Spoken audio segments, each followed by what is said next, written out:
Olá, Cenas do Brasil está no ar. Em 13 de maio de 1888 foi formalmente abolida a escravidão no Brasil. Infelizmente, após 124 anos, segundo a Comissão Pastoral da Terra, existem no país 25 mil pessoas submetidas às condições análogas ao trabalho escravo, a também chamada escravidão contemporânea. A mentalidade e o comportamento escravocrata ainda subsiste, assim como a vida do ex-escravo ainda não melhorou de fato.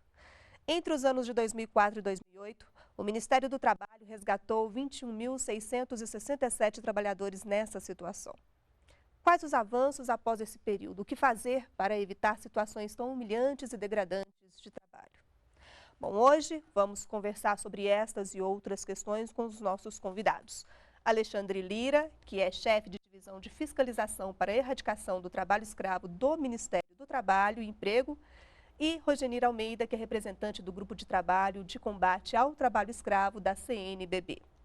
Antes da nossa conversa, vamos apresentar um filme, Aprisionados por Promessas, filme que foi produzido pela CNBB.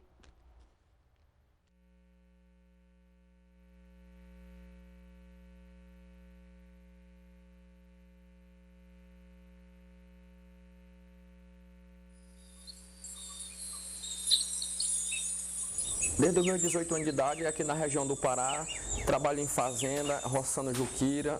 Eu estava lá perto de um posto quando chegou um cidadão para mim trabalhar na fazenda dele. Quando eu cheguei lá, não era roço, não era plantação de capim, ele me botou para trabalhar numa cavoeira, carregando uma história mais ou menos de 50, 60 quilos para jogar em cima do carro. Coisa absurda, coisa que é para maquinário, ele usa o ser humano, que você fica praticamente arrebentado.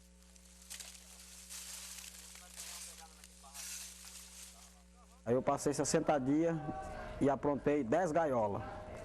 Meu dinheiro é R$1.000. Aí ele foi e me deu R$100. Aí eu falei para ele, moço, isso aí é serviço escravo. Ele falou para mim, disse, não, o que tu quer dizer com isso? Tu quer dizer que tu vai dar queixa? Direito de Maranhão, isso aqui é um tiro de uma espingarda calibre 36 que eu tenho lá no meu barraco. Aqui pode faltar feijão para o trabalhador, mas o cartucho para matar um aqui não falta.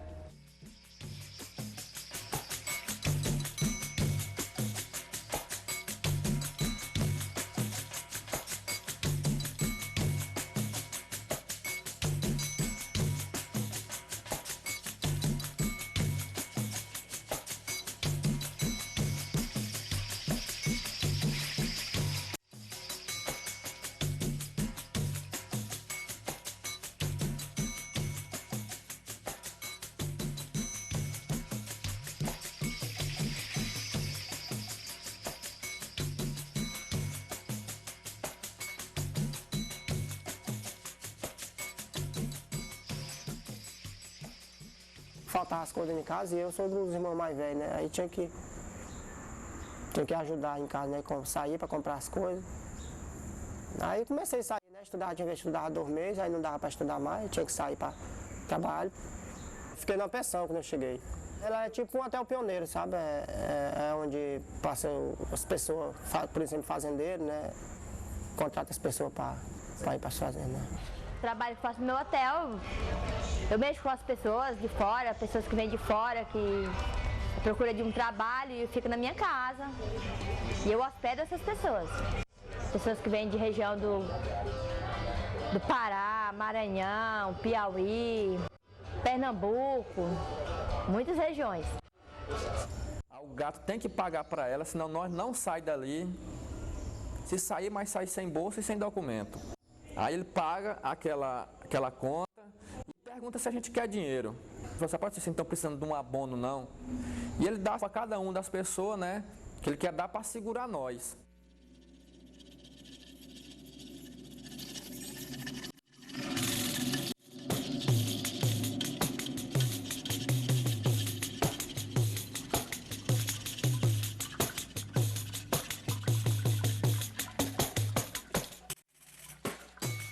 Grandes latifúndios do norte, do centro-oeste e do nordeste no Brasil.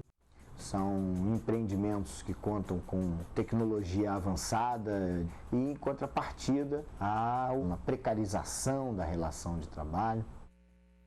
Os trabalhadores são mantidos em locais sem a menor estrutura, abandonados à sua própria sorte no meio do mato. Aí nós fomos para a fazenda, chegamos na fazenda, quando eu desci do carro ele já falou que eu estava devendo R$70 para ele. Agora de que eu não sei, entendeu? Isso aí que eu quero saber. O barraco que tinha lá era um bem pequenininho. No lugar de caber 5, 6 pessoas, queria colocar 13, 14, 15, uma camada de rede por baixo e outras por cima.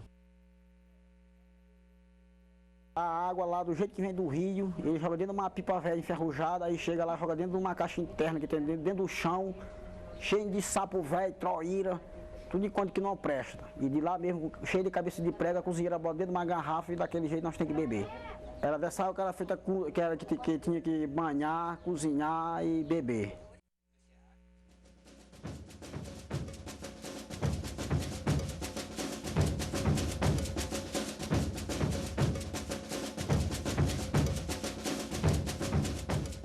Nós trabalhávamos até com fome lá, senhor. Quando deu 9 horas, nós tiramos os fornos. Ele chegou, mas o capanga dele disse, rapaz, tu tem que tirar mais 4 fornos aí, que senão não dá de carregar o caminhão.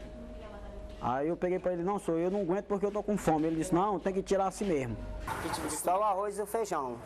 Aí nós pedimos carne a ela, ela não levou. Pedimos ao menos ovo também, ela levou. Aí o filho dela foi e falou para mim e meus companheiros, né? Disse para nós matar uns porcos lá do vizinho. Eu digo, rapaz, eu vivo trabalhando que eu não preciso de roubar. Ele falou para nós que tinha alojamento, a comida era por conta da usina, tudo. Aqui eu pago arroz, feijão, óleo, açúcar, sal, café de esmeril, a lima, uma coisa de mexer com o ferro. E o ferro também é nós que compramos, ele não dá nada para nós. Para dizer, ele não dá nada.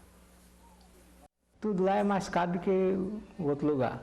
Você já pensou de se pagar 50 centavos num anador? Um alambre de gilete custava R$1. Um tablete de sabão, parece que era R$5.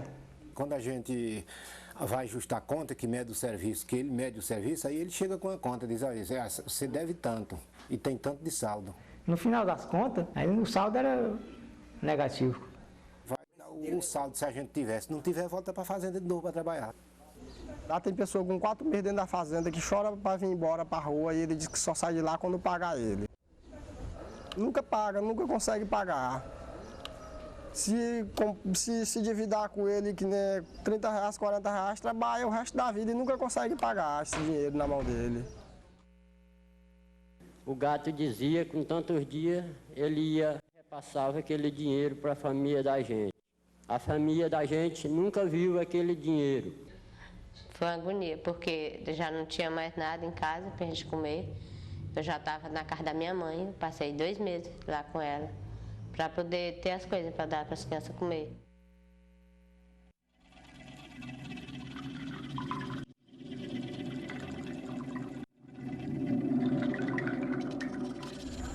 Só saía de avião, de pé não dava para sair. Né?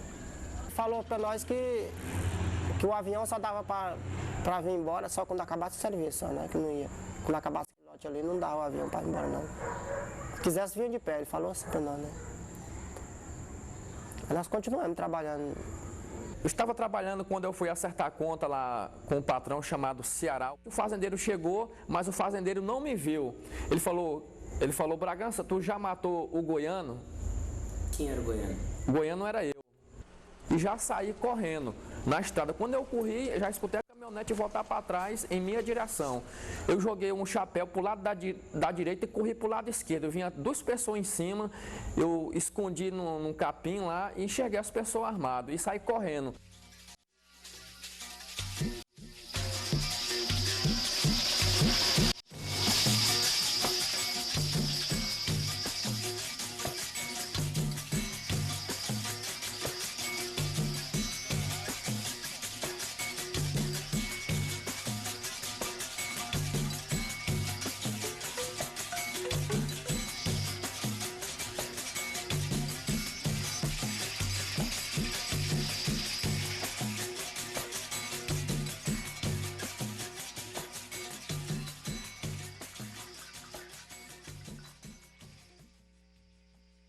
fazenda lá é clandestina, porque e o nome ela não dá, né? Ela não disse o nome. Ela não diz o nome para ninguém. Se alguém querer se meter nesse tipo de ato, fazer esse tipo de coisa com ele, se dá denunciar ele, diz que ele manda matar, né? Quando estava com 1 mês e 22 dias que eu tinha ligado a primeira vez, eu tornei ligar. Aí o patrão disse que não era mais para me ligar, que ia mudar até o número do telefone, que não era mais para me ter contato com ele, não. Que se eu ficasse insistindo muito em ligar, talvez quando eu ligasse a próxima vez, ele ia mandar dizer onde era que estava o corpo dele. Eu não quero mais sofrer. O que eu sofri essa vez não. Eu já sofri outras vezes. Mas essa foi a pior. Pior do que escravo ainda. Porque só você trabalhar. Humilhado. Bom, aí basicamente a gente ouviu depoimentos de pessoas que conseguiram sair dessa situação degradante do trabalho escravo, mas essas são algumas das vozes que a gente consegue ouvir, né? Quantas outras a gente ainda tem por aí perdidas, que não conseguem ter acesso, que não conseguem dizer que estão passando por situações tão deprimentes quanto essas. Eu queria que vocês, nesse primeiro momento, fizessem um comentário sobre o que vocês ouviram, o que vocês acharam dessa primeira parte desse vídeo, porque logo em seguida a gente vai mostrar um outro trecho. Mas quando você ouve, Rogeni, esse tipo de depoimento, vê essa situação, como que você analisa a situação no Brasil em relação ao trabalho escravo? Essa realidade que nós vimos no vídeo expõe uma realidade que atinge muitos trabalhadores no Brasil, né, independente de região. Hoje a gente tem um cenário que mostra que em todos os estados do Brasil ocorrem situações de trabalho escravo, muito embora a gente tenha dados que apontem a origem desses trabalhadores estão muito direcionadas a determinados estados, mas expõe um elemento muito forte da nossa realidade, que é a pobreza e a desigualdade social que ainda temos em nosso país, né? Um dado que a gente tem trabalhado é o percentual de analfabetismo desses trabalhadores, né? Na própria campanha da CPT, um dos dados que são apresentados é que cerca de 90% desses trabalhadores são analfabetos. Então, que mostra a relação, né, dessa condição de pobreza, né, da falta de acesso à educação, à informação, como um dos elementos que geram também a vulnerabilidade desses trabalhadores ao trabalho escravo. Alexandre, eu queria que você comentasse um pouco sobre esses depoimentos. Boa noite, Renata, Rogeni. O principal é não perdermos a capacidade de indignação, né? As cenas são fortes, mas é uma realidade ainda vigente no nosso país. E disso que estamos tratando, de situações que aviltam, que ofendem, que rebaixam o trabalhador, o cidadão, que a Constituição, em um de seus princípios fundamentais, elenca como a dignidade da pessoa humana. E o Ministério do Trabalho e Emprego, junto com seus parceiros, dia a dia, procura buscar essas situações para tirar o trabalhador, tal como foi mostrado no vídeo, de um ambiente que não lhe é favorável. Não estamos tratando, como alguns setores, alguns empregadores querem fazer, de meras irregularidades. Não estamos tratando, e as imagens foram bem claras sobre isso, de espessura de colchão, de fornecimento ou não de copo de vidro, de uma casa, um abrigo que esteja merecendo de um reparo. Nós estamos falando de situações de ausência de instalação sanitária, de ausência de barracão de lona no meio do mato, 4 estacas com uma lona em cima num chão duro, de bebida, de consumo de água não filtrada em comunhão de espaço com animais. Isso não é vida para o ser humano. E eles estão querendo trabalhar, gente, né? Eles estão pedindo emprego, eles estão buscando emprego, né? Estão querendo ser produtivos, né? Na verdade, são pessoas que estão em busca, né, de uma sobrevivência. E a eles são ofertadas essas condições que são indignas. Como o Alexandre já falou, por exemplo, a condição de água que é colocada para esses trabalhadores, tanto para beber como para tomar banho, para fazer a comida, é uma água em condições degradantes, onde os animais passam dentro daquela água e essa mesma água é servida para o trabalhador beber. Então, quando a gente trata desse crime de trabalho escravo, a gente está tratando de um crime de lesa humanidade, né? É um crime que atinge diretamente aquele trabalhador em sua dignidade, mas ele atinge a todos nós, a cada um de nós, na nossa condição enquanto seres humanos, porque é um crime que avilta a dignidade dos seres humanos. Queria tocar num ponto que você falou a respeito do analfabetismo, que a maior parte desses trabalhadores são analfabetos, e a gente viu a questão ali do depoimento de uma esposa de um desses trabalhadores, falando dos filhos. A preocupação é, ele sai para procurar emprego porque ele quer ter uma renda e dar dignidade à família. A família não está recebendo esse recurso. Então, provavelmente, os filhos dele também não vão ter condições de ter uma vida digna. A situação vai se comprometendo. A maioria desses trabalhadores só sabem fazer esse serviço porque aprenderam desde a infância, não tiveram uma oportunidade de serem aprimorados para uma outra função, não tiveram um curso preparatório, não tiveram qualificação profissional. A ideia que se tem é que vai continuar, vai passar adiante essa história. Ela não vai parar nesse trabalhador, vai parar nos filhos dele e aí por diante. Como que o Ministério vê, além de resgatar esse trabalhador dessa situação, como que o Ministério vê a questão de não permitir, ou pelo menos tentar minimizar a situação desse trabalhador, dar a ele condições para ele não precisar mais passar por isso, Alexandre?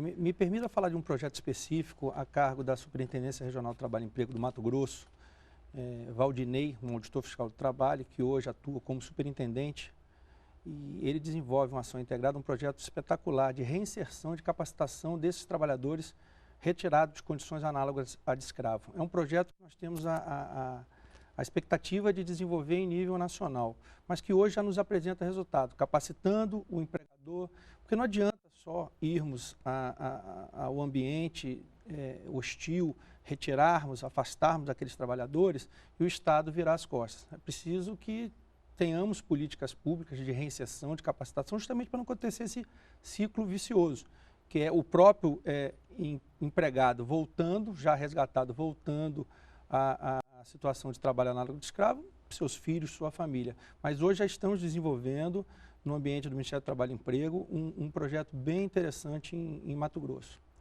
Esse seu raciocínio ele é perfeito para demonstrar a vinculação do trabalho escravo dentro desse ciclo de pobreza e que vai perpetuando, né, essa realidade. E aí aponta a necessidade de avançarmos mais na integração das ações. Por exemplo, o Brasil avançou muito nas ações de fiscalização e repressão ao trabalho escravo. É uma referência internacional a partir da criação do Grupo Móvel e toda essa ação que se desenvolve para resgatar as denúncias. Mas temos um desafio muito grande que é avançar tanto na prevenção como na reinserção desses trabalhadores que são resgatados. E daí a necessidade de se construir uma ação integrada entre os vários níveis de governo, né? Tanto na esfera dos municípios, dos estados e da União, para que você possa ter as diversas áreas das políticas públicas dialogando melhor na prevenção e na reinserção desses trabalhadores, inclusive para evitar que os filhos desses trabalhadores também sejam futuro trabalhador escravo. Agora a gente vai ver uma segunda parte desse vídeo que mostra, além de outros depoimentos, algumas ações também que já são feitas e como será possível, a partir daí, na nossa conversa, tentar diminuir ou minimizar a situação do Brasil em relação à condição do trabalho escravo. Vamos então à segunda parte do vídeo.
empreendimento rural no Brasil não sobrevive sem financiamento público. E na medida em que o nome que vai para a lista suja, para o cadastro, ele deixa de receber financiamento por 2 anos, isso tem um impacto avassalador sobre a vida daquele fazendeiro.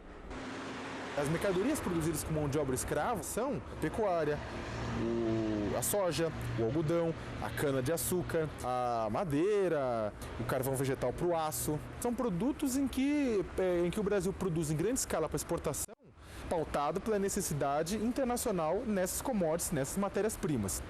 Os produtores, quando utilizam o trabalho escravo, eles estão atrás de lucro. É necessário arrancar o couro do trabalhador no meio do mato, porque dessa forma ele consegue competir internacionalmente.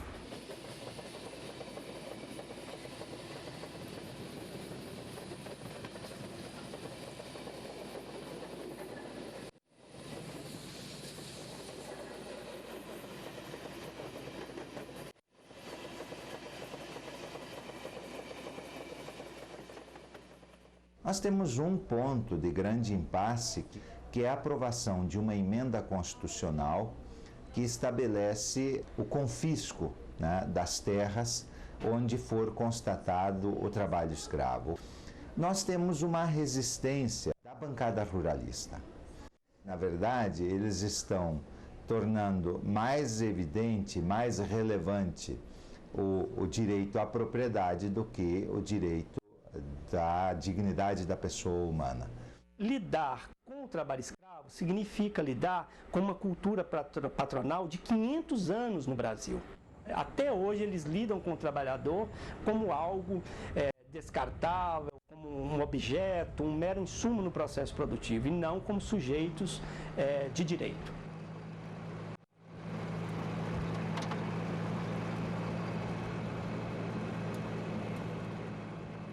Meu sonho é de, assim, arrumar um pedaço de terra. Meu objetivo não é ficar trabalhando de fazenda em fazenda, porque já estou com 34 anos e minha sociedade vai se esgotando, né?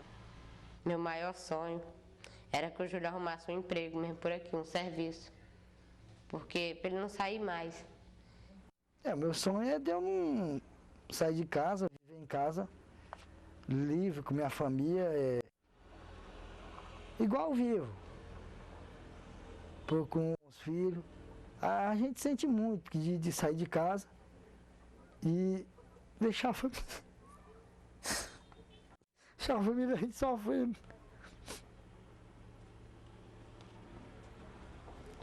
Porque a gente sai obrigado. O menino não sabe por que quer sair. É ruim sair de casa.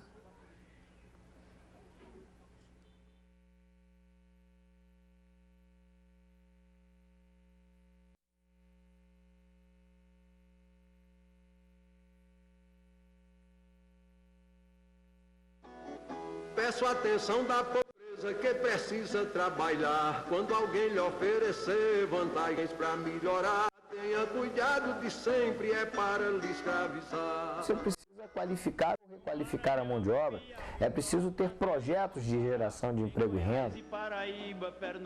Precisa de tão pouco, apenas de um pedaço de terra para poder tirar o pão. Se junta a preocupação do marido com a preocupação dos irmãos e futuramente são os filhos da gente. Tem muito brasileiro, trabalhador rural hoje, que eles têm medo de denunciar. A pessoa tem que ter coragem, porque senão não vai acabar isso, né? Paraíba, Pernambuco, Ceará, Bahia e Minas Gerais também. É urgente. Estrutura para que as denúncias que são feitas sejam totalmente apuradas.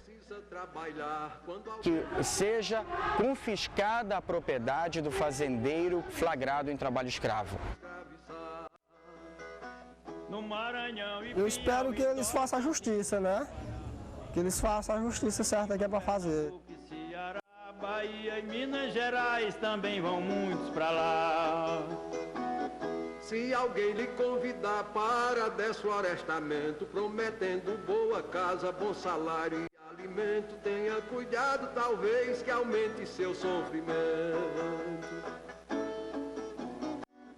Peço a atenção da pobreza que precisa trabalhar. Quando alguém lhe oferecer vantagens para melhorar, tenha cuidado de sempre, é para lhe escravizar. No Maranhão e Piauí, Tocantins e no Pará, em Goiás e Paraíba, Pernambuco e Ceará, Bahia e Minas Gerais, também vão muitos pra lá. Se alguém lhe convidar para desflorestamento, prometendo boa casa, bom salário e alimento, tenha cuidado, talvez que aumente seu sofrimento. No Maranhão e Piauí, Tocantins e no Pará, em Goiás e Paraíba, Pernambuco e Ceará, Bahia e Minas Gerais, também vão muitos pra lá. Peço atenção da pobreza que precisa trabalhar. Quando alguém lhe oferecer vantagens pra melhorar, tenha cuidado de sempre, é para lhe escravizar.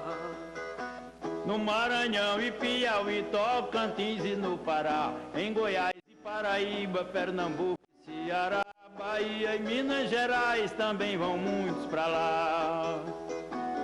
Se alguém lhe convidar para desflorestamento, prometendo boa casa, bom salário e alimento, tenha cuidado, talvez que aumente seu sofrimento.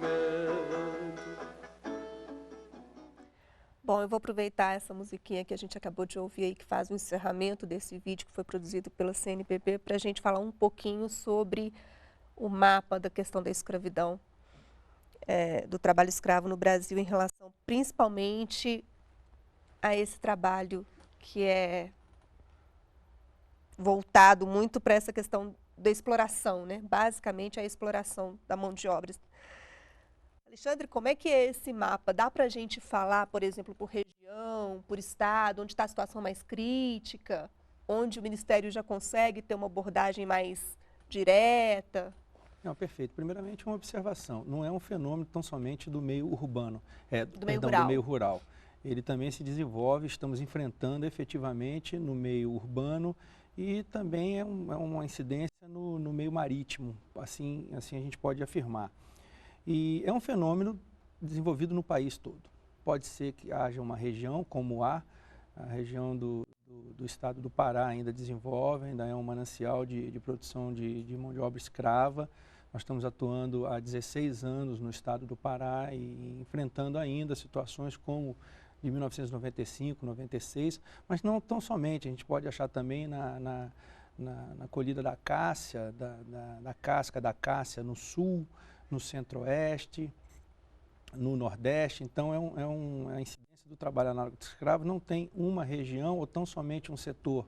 Pode ser no sucroalcooleiro, nas madeireiras, carvoarias, na pecuária.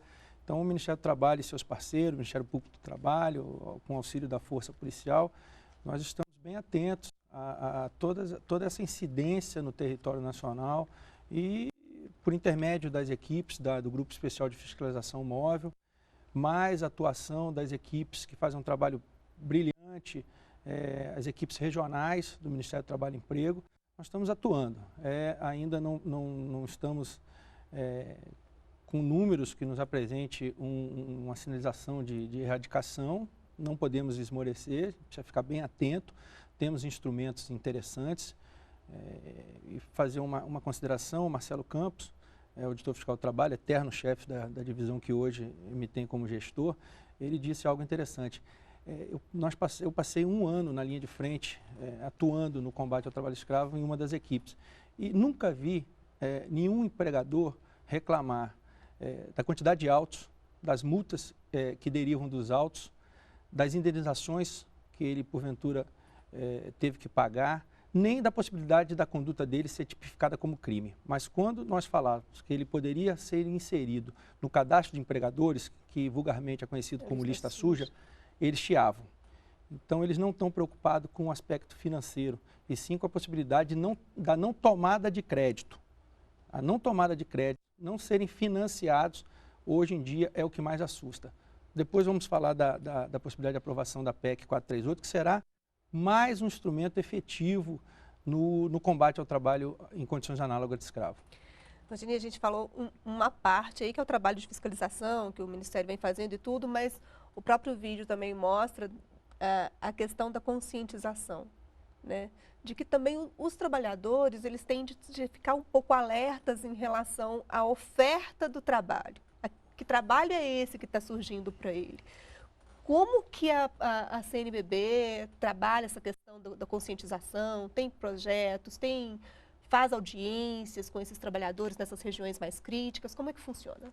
Bom, a Comissão Pastoral da Terra é o organismo da Conferência Nacional dos Bispos do Brasil, CNBB, que vem desde a década de 70 fazendo o trabalho de denúncia sobre o trabalho escravo, né? A primeira denúncia pública, né, de trabalho escravo, né, no Brasil, o trabalho escravo contemporâneo, deu-se no início da década de 70 pela ação de Dom Pedro Casaldáliga. A partir de 1975, com a criação da CPT, que é a Comissão Pastoral da Terra, vem sendo feito todo um trabalho de denúncia e de fiscalização. E esse trabalho ele se organizou e se estruturou melhor a partir de 1997, com a criação da campanha De Olho Aberto para Não Virar Escravo. Essa campanha ela atua em vários estados do Brasil, né, e conta com a ação de vários agentes de pastorais que atuam no sentido de divulgar informações sobre os direitos desses trabalhadores e sobre onde eles podem apresentar suas denúncias. E esses mesmos agentes, eles acolhem os trabalhadores que vêm fazer essas denúncias e fazem todo um trabalho de registrar aquela denúncia e de encaminhar aos órgãos competentes. Além, é claro, de apresentar a esses trabalhadores a possibilidade de um atendimento emergencial diante das situações específicas que cada um desses trabalhadores requer. Nesse trabalho também, eles visitam assentamentos, carvoarias, sindicatos e vários outros locais onde estão esses trabalhadores para divulgar o trabalho, os seus direitos e como eles podem evitar o trabalho escravo. Alexandre, a gente fala sempre que qualquer número que se colocar é grande, porque é inaceitável, né? Qualquer número que a gente queira questionar aqui é impossível de ser justificado. Mas vou pegar aqui, por exemplo, os números da sua divisão, relação de 2010 e 2011, o número de trabalhadores que foram resgatados em 2010, 2.628. O número de trabalhadores resgatados em 2011, 2.485. Em relação ao número de trabalhadores, a gente não vê uma diferença muito grande de um ano para o outro, mas eu queria saber se a percepção que vocês têm quando vão fazer essas fiscalizações, quando os grupos saem para fazer essas fiscalizações, você disse que o que pesa para o proprietário da fazenda ou do empreendimento que está sendo explorado nem é tanto a questão financeira, mas sim o risco de saber que ele não vai poder mais fazer financiamentos por estar na lista suja. Além da lista suja, que outros instrumentos vocês podem utilizar para evitar essa reincidência do trabalho escravo nessas propriedades que são fiscalizadas? Em decisão recente, o Supremo Tribunal Federal já afirmou que o bem tutelado, derivado do artigo 149 do Código Penal, que trata do trabalho em condição análoga de escravo, em uma de suas espécies, é a dignidade da pessoa humana. E recebeu denúncia contra empregadores que mantinham trabalhadores com água não filtrada, com ausência de instalação sanitária, com condição desumana de alojamento. Nós estamos construindo um processo, mas já temos inúmeras decisões interessantes nesse sentido. Então, o contexto já está se solidificando, não podemos mais falar de uma impunidade, já está se visualizando essa possibilidade de começarmos a punir os empregadores pela condição análoga de escravo. A votação da PEC 438, que expropria terras de fazendeiros, tanto terras como propriedade, porque também tem um acréscimo da possibilidade do meio urbano, de empregadores que mantêm o trabalho análogo a de escravo, após o devido processo legal, com direito à ampla defesa, respeitado o contraditório, vai ser mais um instrumento e um instrumento muito efetivo, porque se hoje já a ausência de tomada de crédito já assusta e tem a possibilidade de inibir a prática, uma possibilidade de uma expropriação da terra, na maioria das vezes, quando o diálogo é feito com um determinado segmento, eles colocam o direito de propriedade em conflito com a dignidade da pessoa humana e entendem que prevalece como absoluto um direito de propriedade, absurdo isso, completamente absurdo. Então, vai ser um instrumento muito efetivo nessa caminhada nossa. A auditoria lavra os autos transitam com respeito ao contraditório, à ampla defesa, as indenizações são impostas, o Ministério Público do Trabalho, ou por intermédio de um termo de ajustamento de conduta, ou por intermédio de uma ação civil pública, também cobra dos empregadores. Então, o sistema já vem caminhando muito bem. O que não podemos é retroceder. Daqui para frente vamos avançar, vamos melhorar nossas decisões, vamos efetivamente punir, condenar e colocar na prisão os empregadores que insistem, em pleno ano de 2012, a manter trabalho em condição análoga de escravo, mas estamos caminhando. A gente terminou o bloco anterior falando um pouquinho, entrando um pouquinho na situação da PEC 438, que é a proposta de emenda constitucional. Na verdade, ela foi apresentada pela primeira vez em 1995, está ainda aguardando e a gente espera que agora, por fim, na próxima semana, a PEC seja votada, efetivamente votada. E o Alexandre estava lembrando aqui dos instrumentos que o governo teria e que a PEC seria um reforço a mais nesse trabalho, né, Alexandre? O grupo já vai poder efetivamente contar com a PEC, se ela for aprovada, a partir de que momento? Como é que funciona essa sistemática? Não, temos que deixar isso bem claro, porque é um assunto muito importante. Nenhum empregador vai perder a propriedade sem um devido processo legal. Isso não há a menor possibilidade que isso aconteça. Teremos que ter já existe uma lei que trata da possibilidade de expropriação em caso de psicotrópicos, existe. Está sendo discutido se essa lei abarcará a situação de condição análoga de escravo. Mas, de qualquer forma, o que precisa ficar bem claro é que, no que depender da atuação do Ministério do Trabalho e Emprego, continuaremos a tratar o assunto com muita responsabilidade. O Ministério do Trabalho e Emprego, por intermédio de qualquer de suas equipes, em regra, se faz atuar com a presença do Ministério Público do Trabalho, que, antes de mais nada, é um fiscal da lei. Se houver qualquer abuso do auditor fiscal do trabalho, qualquer excesso, o fiscal da lei, o Ministério Público do Trabalho, está presente na operação, junto com o auxílio da Força Policial. As imagens do primeiro bloco, que mostraram situações, são situações abaixo do razoável, que ofendem diretamente a dignidade da pessoa humana. É isso que estamos tratando, não estamos tratando de meras irregularidades, não estamos falando da espessura de um colchão, da ausência ou não de um copo descartável, não estamos tratando nada disso, estamos falando de situações de ausência de instalação sanitária, a água não filtrada, impondo que o trabalhador consuma água em comunhão de espaço com animais em um córrego, de barracão de lona, estamos falando de situações graves. Degradantes mesmo. Né? Com certeza. Então, o ordenamento jurídico já nos permite atuar.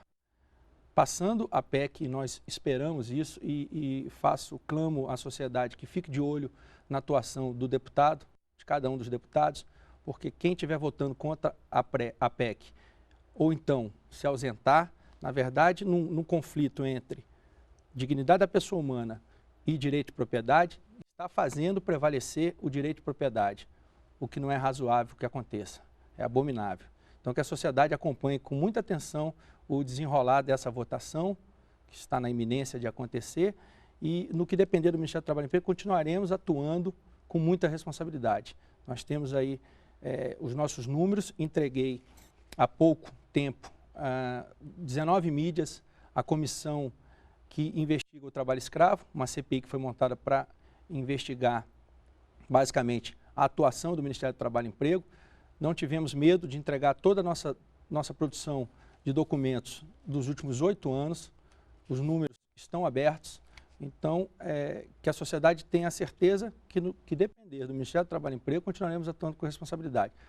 Num segundo momento, fruto dessas ações fiscais, teremos a possibilidade de expropriar, mas com respeito ao contraditório, o andamento jurídico não vai faltar nesse momento, né? Com certeza. Tudo vai ter que ser respeitado. Rogeni, a importância de se ter essa preocupação, de se ter esse acompanhamento, a sociedade se envolver? É fundamental que a sociedade fique acompanhando nesse momento, vai acontecer no dia 22 agora de maio, a votação da PEC. Na semana passada houve toda uma expectativa dos movimentos de que ela fosse votada e aí teve toda uma discussão de que era preciso discutir o conceito de trabalho escravo, e na verdade não há mais nenhuma necessidade no Brasil de discutir o conceito do trabalho escravo. Esse conceito já está muito bem delimitado no artigo 149 do Código Penal, prevê todas as possibilidades.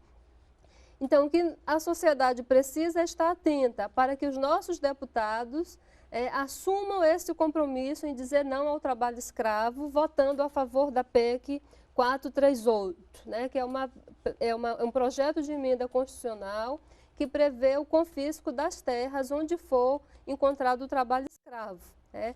E, por outro lado, também é preciso esclarecer que todo o trabalho que vem sendo feito pela fiscalização, através da Secretaria de Inspeção do Trabalho, do Ministério do Trabalho e Emprego, tem sido feito dentro do maior rigor, né, e acompanhamento das autoridades, tanto do Ministério Público e com toda a parceria com a Polícia Federal, e que trabalha dentro daquilo que a legislação já prevê.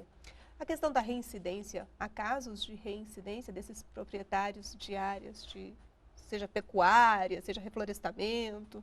Nós temos números que indicam reincidência.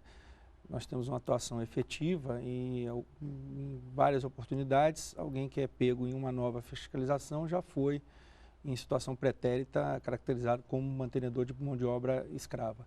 Por falar em reincidência, a gente tem um número relacionado aos trabalhadores, que nos totaliza 2,70 do conjunto de trabalhadores resgatados que tenha sido afastado pela Inspeção do Trabalho numa segunda oportunidade e recebido a guia de seguro-desemprego. Pois é, até bom você ter tocado nessa questão do seguro-desemprego, porque a partir do momento em que esse trabalhador é resgatado, ele tem alguns benefícios que permite a ele uma condição melhor, até ele se organizar, até ele se estabilizar novamente, que é o seguro-desemprego, tem o Bolsa Família. Eu queria que vocês explicassem um pouquinho como é que funciona. Quando o grupo chega, o grupo móvel chega, ele já garante a esse trabalhador no ato em que ele é resgatado esses benefícios, Alexandre? Perfeito. A chegada do Grupo Especial de Fiscalização Móvel no local denunciado, e deixar bem claro que nós recebemos denúncias que são colhidas pelos nossos parceiros, Comissão Pastoral da Terra, Ministério Público do Trabalho, Polícia Federal e órgãos do Ministério do Trabalho descentralizado. Nós não criamos denúncias, nós recebemos e somos obrigados, por lei, a nossa atuação institucional obriga que nós fiscalizemos. Chegando ao local denunciado, muitas das vezes a denúncia já não corresponde a uma simples leitura. Então, a gente afasta essa possibilidade de trabalho em condição análoga escrava, vai ser tratado por uma equipe da regional como mera irregularidade. Mas chegando a um local e caracterizando a situação, após um registro por fotos, filmagem, colhida de depoimento, entrevista com o empregador, se nós chegarmos à conclusão que é trabalho em condição análoga de escravo por qualquer de suas espécies, nós vamos afastar os trabalhadores daquele ambiente, vamos afastar, e aos trabalhadores serão ofertadas as verbas rescisórias. O empregador pagará aos trabalhadores que não deram causa a esse rompimento do trabalho, as verbas rescisórias. Autos serão lavrados e, de competência do Ministério do Trabalho e Emprego, guias de seguro-desemprego para trabalhador resgatado serão emitidas. O Ministério do Trabalho e Emprego tem essa competência. E o trabalhador resgatado recebe um salário a cada mês durante 3 meses. Isso é de nossa competência, independente da gente encontrar o empregador na propriedade. A gente afasta, temos verba assistencial e emergencial para afastar os trabalhadores, para mandá-los para cada um para o seu município, para alojá-los em hotel. A guia de seguro-desemprego é nossa, os autos de infração, se o empregador não tiver, são mandados, também podem ser mandados pelo correio. O Ministério Público do Trabalho pode firmar um termo de ajustamento de conduta, que é regularizando aquela situação, impondo multa no caso de descumprimento, ou entrar com uma ação civil pública. Então, todas essas situações, elas já ocorrem. E os trabalhadores são encaminhados para as políticas de reinserção e de capacitação, que eu citei a do Estado do Mato Grosso, que está um excelente exemplo de ação do Estado para que esse trabalhador não caia novamente nessa armadilha do trabalho análogo de escravo. Então, são esses os mecanismos e os procedimentos que existem no caso de caracterização do trabalho escravo. A gente falou que, desde o início, a gente está comentando sobre o que leva esse trabalhador a cair nessa situação. A pobreza é o ponto-chave, a falta de de condições de educação dignas para poder ter algum outro tipo de trabalho. E aí, você já disse, Alexandre, que não existe um local, uma região específica em que isso aconteça e outras não. Em todo o país, de forma pontual em algumas situações, esse trabalho acontece. Mas a maioria desses trabalhadores, eles vêm de regiões específicas?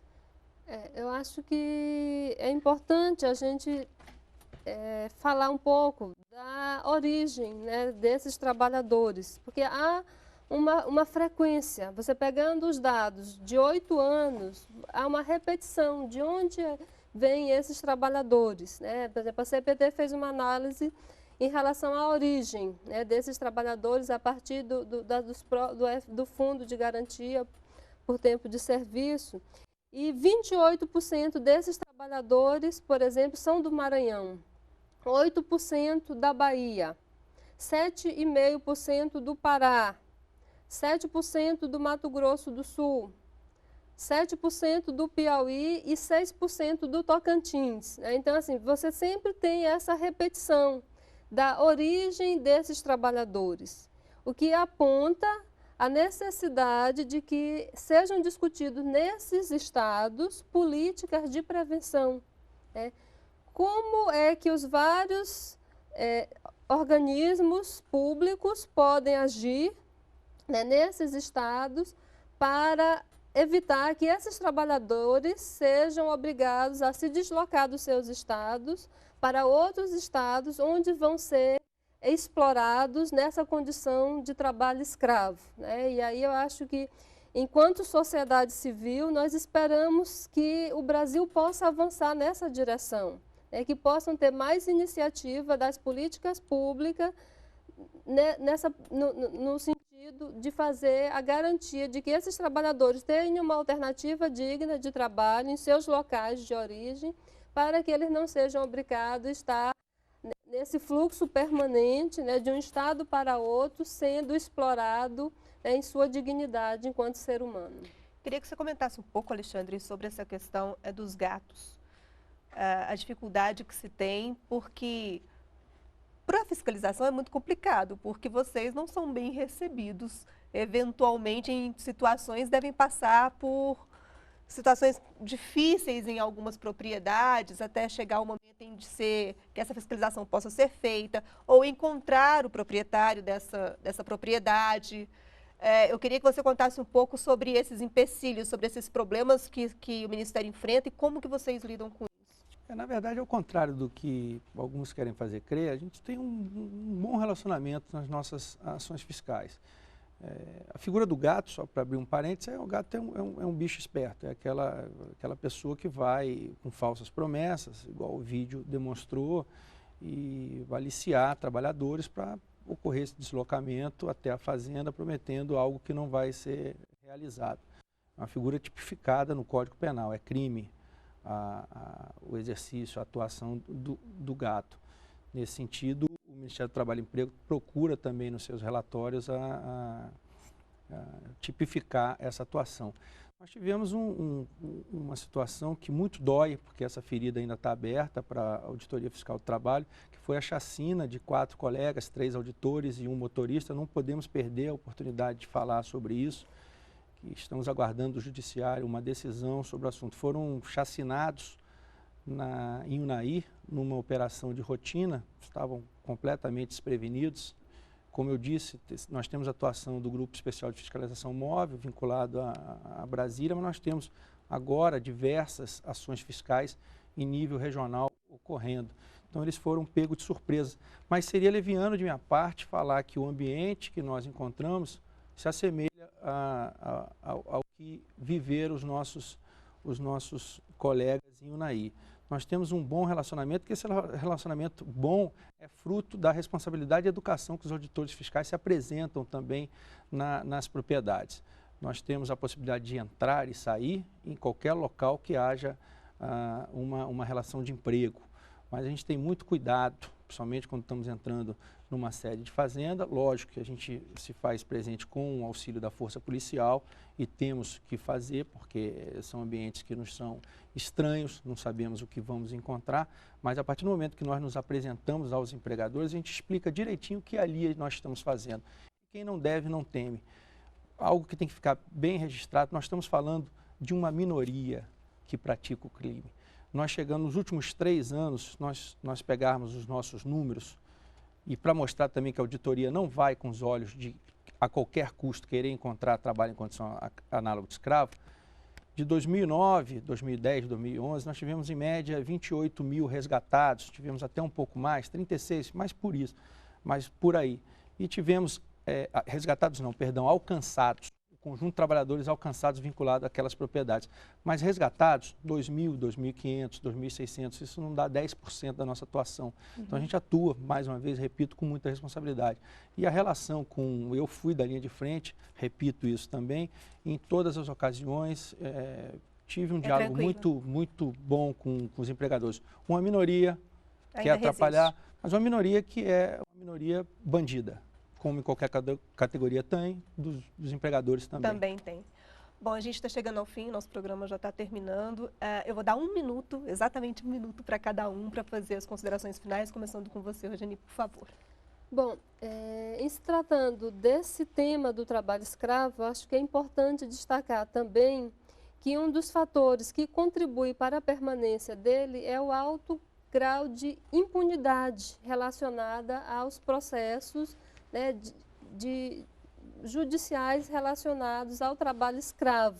A gente já tem muita aplicação das penalidades, multas trabalhistas, mas precisamos avançar nessa perspectiva da responsabilização. Por outro lado, também, retomando ao que falava anteriormente, é fundamental que a gente possa avançar na perspectiva das políticas sociais, para que possa fazer uma ação mais preventiva. Precisamos avançar muito mais e avançar também na reinserção desses trabalhadores. Não basta só fiscalização. É preciso que haja um trabalho integrado, dos vários órgãos governamentais, das várias esferas de governo, para que esses trabalhadores sejam, de fato, inseridos nas políticas públicas e possam construir um novo projeto de vida. Obrigada. Alexandre. Obrigado pela oportunidade de discutir um tema que não é prazeroso, mas imperioso que seja discutido. O trabalho escravo existe, infelizmente, em nosso território. Estamos atuando, as coisas estão andando bem, mas é importante que a sociedade fique de olho no desenrolar da votação da PEC 438. Precisamos identificar exatamente os nossos parlamentares que querem que o direito à propriedade prevaleça sobre a dignidade da pessoa humana. Não estamos discutindo meras irregularidades. Meras irregularidades são autuadas, podem ser sanadas. Estamos falando de algo que avilta, que humilha, que rebaixa a condição do ser humano. Estamos falando de ausência de instalação sanitária, ausência de alojamento, água não potável. O trabalhador está sendo tratado como bicho, como coisa. Às vezes, o bicho está sendo melhor tratado no ambiente que a gente chega do que o trabalhador. Então, eu clamo, nessa última intervenção, que a sociedade fique de olho no desenrolar da votação da PEC 438 para identificar aqueles parlamentares que não merecem o nosso voto. Obrigada. Bom, o Cenas do Brasil fica por aqui. Hoje falamos sobre trabalho escravo. Agradecemos, então, a presença dos nossos convidados. Alexandre Lira, que é chefe da Divisão de Fiscalização para a Erradicação do Trabalho Escravo do Ministério do Trabalho e Emprego, e Rogenir Almeida, que é representante do Grupo de Trabalho de Combate ao Trabalho Escravo da CNBB. Agradecemos também a sua audiência. Você pode rever os Cenas do Brasil no YouTube, www.youtube.com/tvnbr. Pode mandar a sua sugestão para o nosso programa pelo endereço eletrônico cenasdobrasil@ebc.com.br ou também pelo Twitter, www.twitter.com/tvnbr. Lembrando sempre que sua opinião é muito importante para nós. Na semana que vem, novas cenas, novas questões e a gente se encontra. Até lá.